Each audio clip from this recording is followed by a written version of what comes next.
Hello, this is Dr. Rina Ray. Welcome back to the third episode of Horizontal Gene Transfer in Bacteria. The third type of horizontal gene transfer in bacteria is transduction. It is a process by which foreign DNA is introduced into a cell by a virus or viral vector. Here, the bacteriophage mediates the transfer of DNA from one bacterium to another. Bacteriophage is a virus that infects bacteria. These are obligate intracellular parasites which multiplies inside bacteria, making use of the host biosynthetic machinery. In the year 1952, the process of bacterial transduction was discovered by two scientists, Dr. Joshua Lederbach and Dr. Norton Zinder. Actually, the process of bacterial transduction is a genetic recombination in which a DNA fragment is transferred from one bacterium to another by a bacteriophage. There are two types of transduction: generalized transduction and specialized transduction. Generalized transduction is a process where a DNA fragment is transferred from one bacterium to another by a lytic bacteriophage that is now carrying donor bacterial DNA due to an error in maturation during the lytic life cycle. In generalized transduction, first of all, a lytic bacteriophage adsorbs to a susceptible bacterium. Then the bacteriophage genome enters the bacterium. The genome directs the bacterium's metabolic machinery to manufacture bacteriophage components and enzymes. Occasionally, a bacteriophage head or capsid assembles around a fragment of donor bacterium's nucleoid or around a plasmid instead of phage genome by mistake. Now the bacteriophages are released. The bacteriophage carrying the donor bacterium's DNA now adsorbs to a recipient bacterium. The bacteriophage inserts donor bacterium's DNA it is carrying into the recipient bacterium. The donor bacterium's DNA is exchanged for some of the recipient's DNA. So, the generalized transduction is a process where the bacteriophage adsorbs on the susceptible bacteria, injects its genome within it, then destruction of the bacteria's DNA occurs, replication of viral genome occurs, production of viral parts, then packaging. Finally, after the lysis of the bacterial cell wall, the virions are getting released.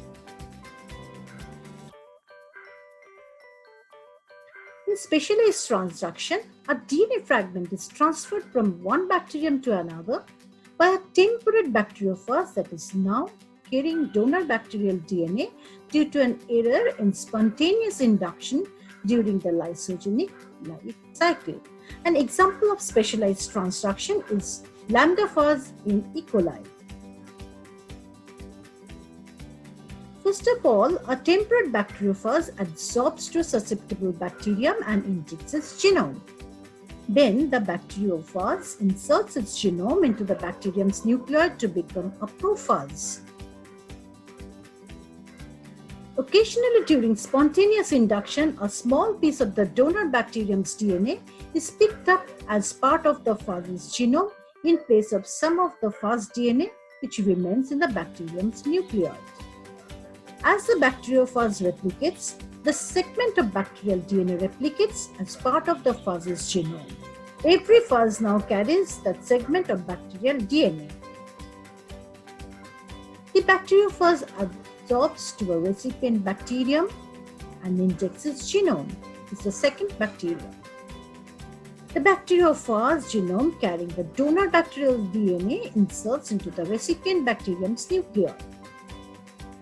So, in specialized transduction, a temperate phage remains as a prophage and This is a part of the bacteria's DNA.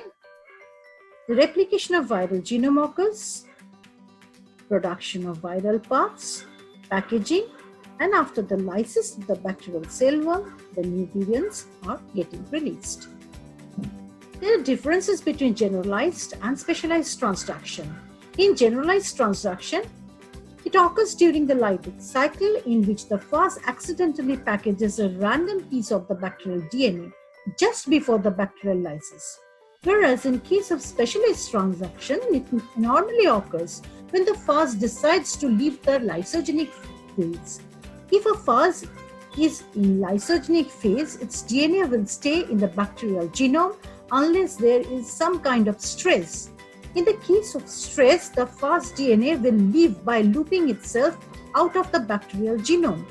It may also accidentally take some of the bacterial genome with it. There is lateral transduction also. It's a process by which very long fragments of bacterial DNA are transferred to another bacterium.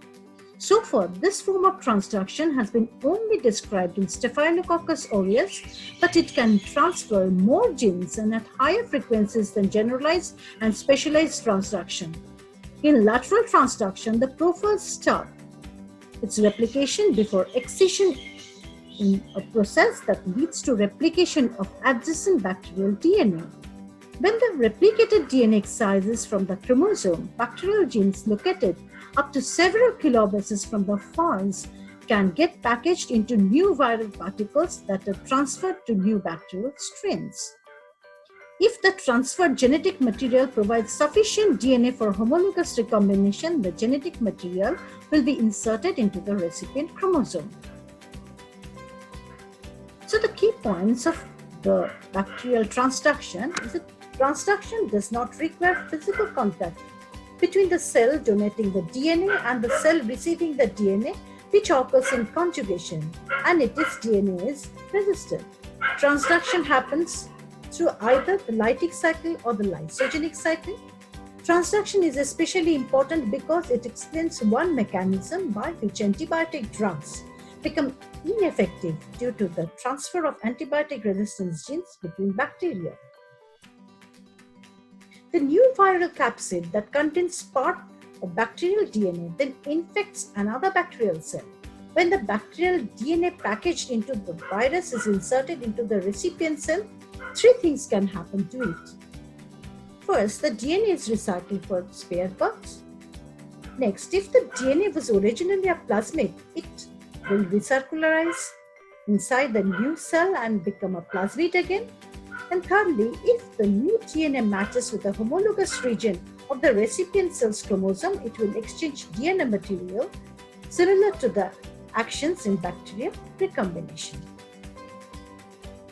A typical P1 virus can hold about 80 kilobase pair of bacterial DNA in its viral particle, or about 50 genes. The probability of simultaneous transduction of two genes, that is co-transduction, depends on how close to each other the two genes are. The closer they are, the greater the frequency of co-transduction. Co-transduction provides a valuable tool for genetic linkage studies of short regions of the bacterial genome. So this is all about the bacterial transduction. Thank you.